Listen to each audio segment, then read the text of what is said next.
Sam. Yes, boss. It's December 1941 in Casablanca. What time is it in New York? What? My watch stopped.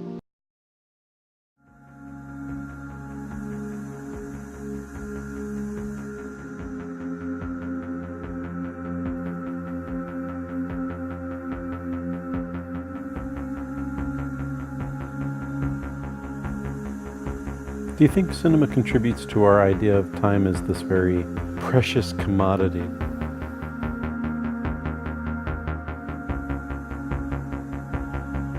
That's a really good question. I think that that's why we're so into narrative and plots that have a lot of plot points.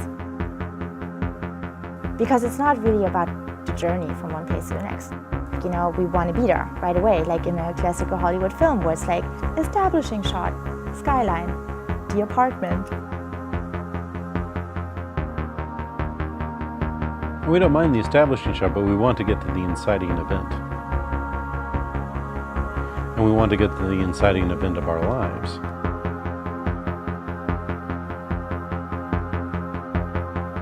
Transition is difficult. All transition, even if it's just like in traffic, it just feels empty. It just makes us experience a certain kind of like void.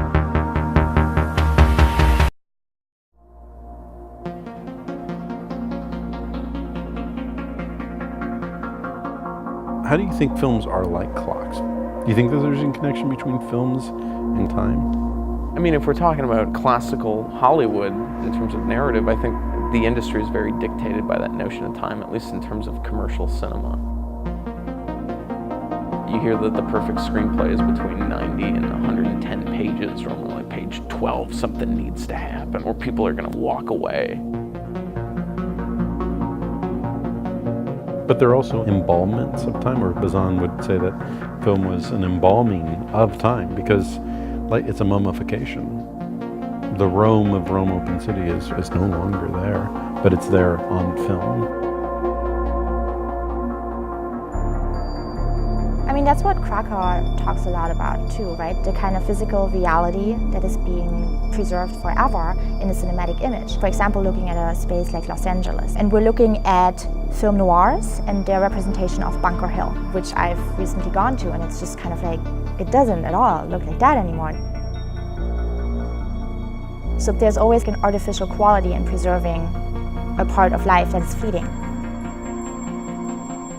I mean, this gets into more of the issues of postmodernism because there's a preservation aspect, but then there's also a memory shaping aspect. You know, we think of everything in the 1940s and before that in black and white.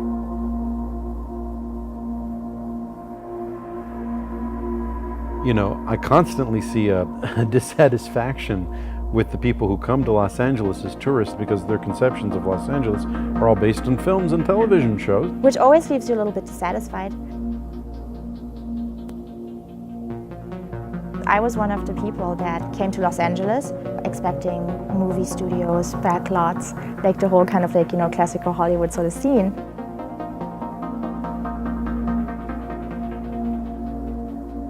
So, what is classical Hollywood cinema?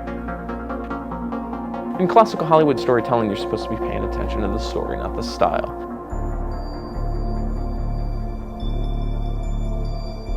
Is a cinema in which you have protagonists who are clearly defined, which normally means they're not terribly psychologically complex.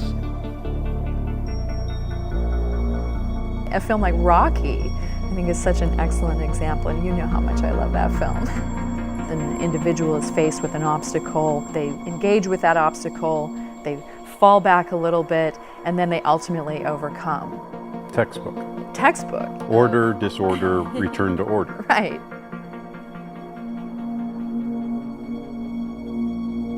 But in terms of popular cinema, why are we always bound to narrative? I don't think audiences know any different. I mean, it's always interesting when I go into class the first day and I ask students what makes a movie a movie. It always becomes the storytelling argument. A film is a film because it tells a story. And it's very difficult to break them from that mindset. But I think you expressed to me more than once that you're like kind of tired of like straight narrative cinema. Why?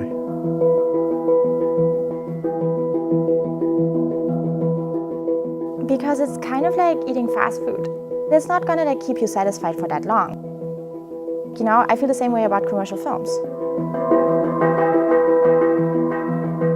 Maybe I really want to like cry, or maybe I really want to laugh, so I'm watching something that's gonna like give me that. Instead of, actually challenging myself by watching a 7-hour movie. Art movies always make me investigate my life so much, and I don't always feel comfortable being in a position where I actually just have time to think.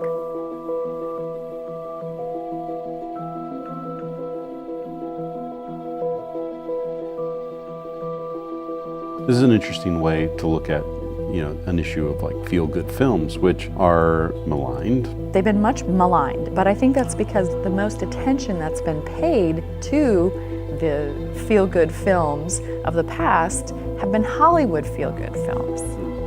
And Hollywood feel-good films, in many cases, deserve the criticism that they get.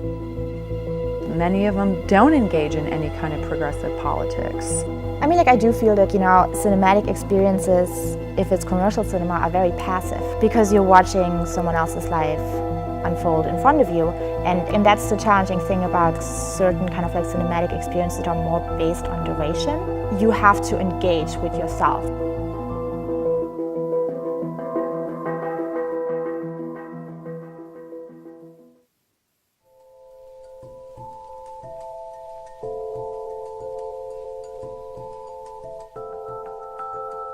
Films of the 80s are so intricately bound up with my own development as an adolescent, not least of which is the film Valley Girl.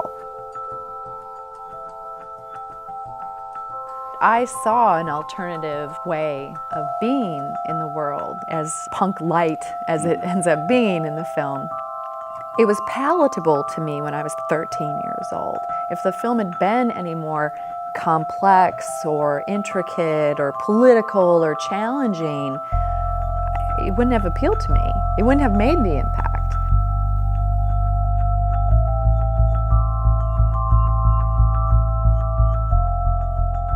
I think there's something to be said for how your perspective on a film changes as you go through different life experiences. So something like Casablanca doesn't really make sense until you've loved somebody and lost them.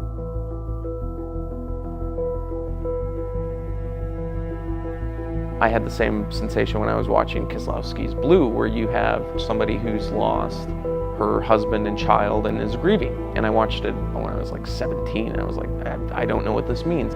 And watching it again about 10, 15 years later, when I am married, thinking about it then, it's like, wow, that would be devastating. And finally I can understand what she's going through.